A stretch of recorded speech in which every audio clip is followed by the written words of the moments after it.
I'm Rasha Mohammed Osman. I'm a computer scientist.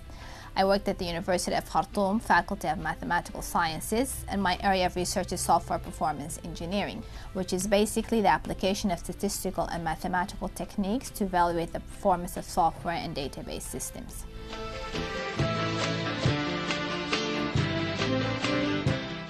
Computer systems are everywhere, and we need to maintain the availability and functionality of these systems. And one of the most important aspects is performance, which is basically how fast the systems respond to the user.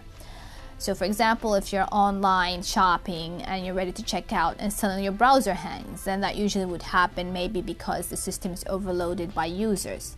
So what we do is that we develop mathematical models to represent the website, the traffic accessing the website, and the backend database. And then we solve these models for different scenarios so that we can suggest better designs so that the system doesn't overload and then the users don't encounter delays, therefore saving people time and money. What makes database systems interesting is that their performance not only depends on the users accessing the database, but also on the amount of data stored in the database. So how large the database is and how the users interact with the data affects the performance of the system.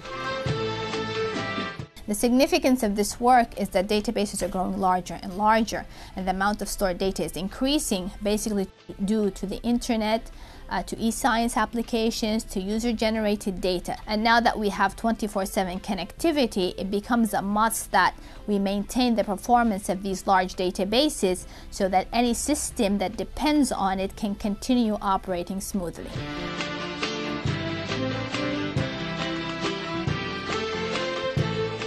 Science and scientific research have a direct application in people's daily lives, and all of us can make a contribution that matters.